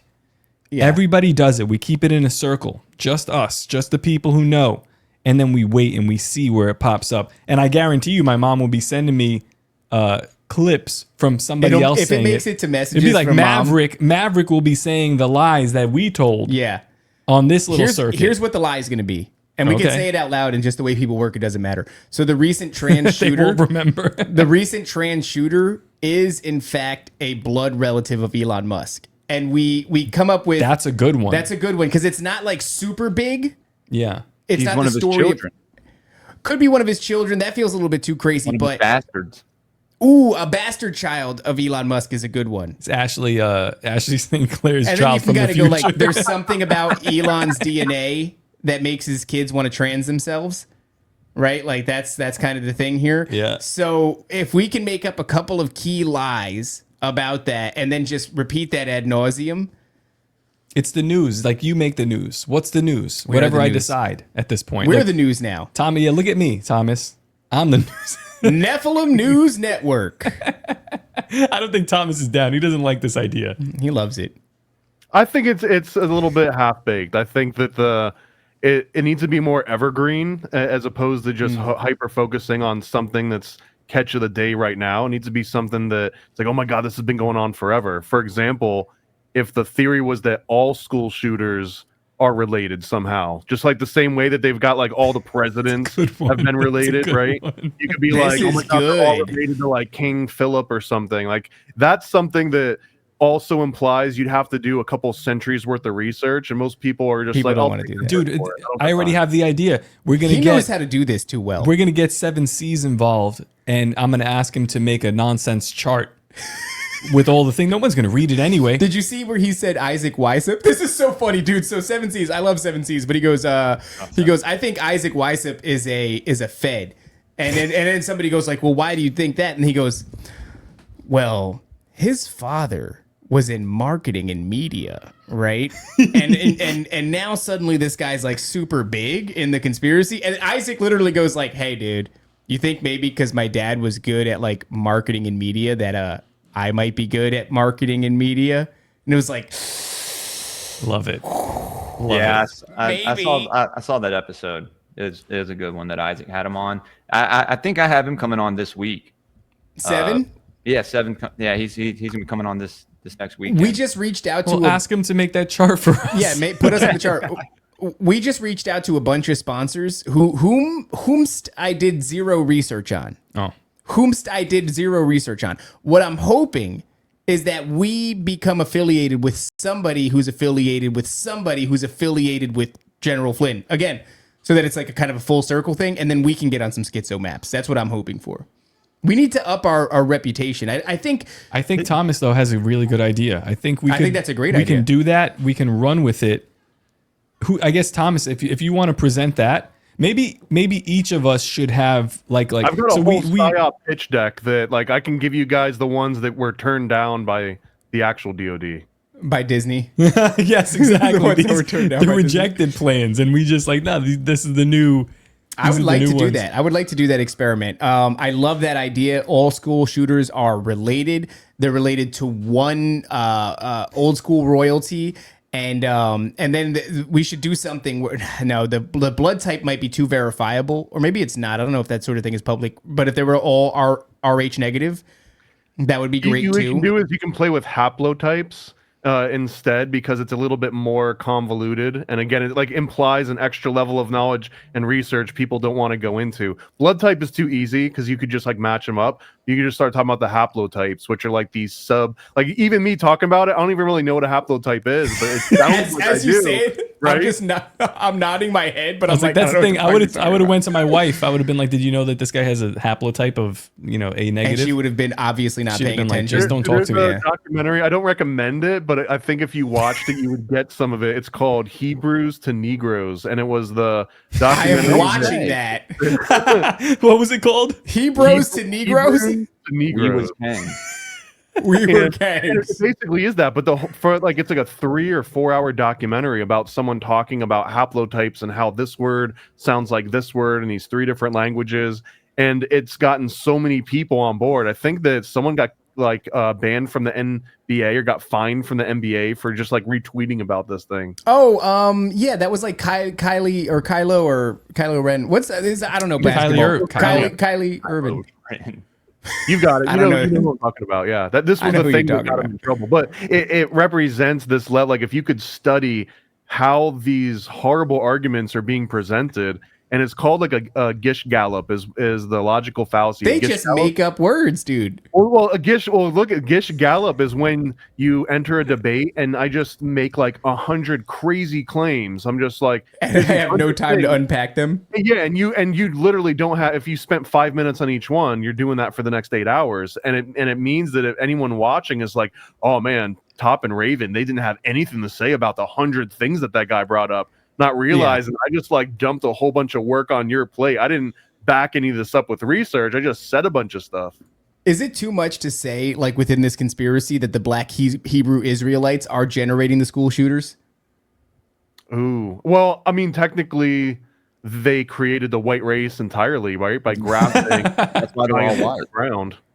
This thing is already fleshing itself got legs. Out. We can get it. Listen, what's the guy? Who's the guy that got on Rogan with this nonsense? Oh, Billy Carson. No, the other black. The other Yakubian. What the hell was that guy's name? Terrence Howard. Terrence Howard. Yeah, this is how. Listen, the game plan's there, guys. The path is shown. You know what happened to that guy, by the way? It was like he had an opportunity to be War Machine in the Iron Man series, and then they were like, "No, we're going with Don Cheadle" after the first film, and then he was just like, he lost his mind. And he was like, Yakub made all the white people. Shout out Yakub. I mean, I think that's a great place to. Wait, what'd you say? That's his name. That's his nickname. Was the big-headed scientist. Yeah. Oh, is that what Yakub translates to? Well, that's the artful fashioner, right? New to mud, Inky. It's the same guy. No, as Yakub. Yeah, Inky is Yakub, dude. We've talked about this before. You guys. All praise to Yakub. No, all right, fine. I think it's a good place to bring it in for a landing. We have some workshopping to do anyway on how we're going to get this thing out to the public and how we're going to get the people to believe that all of the school shooters are related to one king from a long time ago. Before we get out of here, guys, actually, you know what? We're going to ask them the question, right? Are you guys having fun? Hell yeah. Are you winning, son? Exactly. That's what it feels like, right? That's the question. Are you winning? You winning, son? I think so. As he sits there with this, bro, what are you wearing? You're wearing like a golden gilded robe or some sort of, what is that? Wearing his Teutonic Knight. And his neon glasses, and he's like, yeah, I think I'm having fun. His amulet and his talisman. Unbelievable. Talisman. Somehow I get less serious when the hat goes on, even though it's a very serious hat. It's a very serious show. I look forward to all of because every time we have Thomas on, about a month or two later, we get like accusations on Twitter, like, why are you having this Freemason on your show shills I get the it all Jews. the time. You get used to it. Yeah. It's constant. I like it. I look forward to it. Yeah, you have to embrace Thomas. I'm glad you guys are having fun. We're having fun too.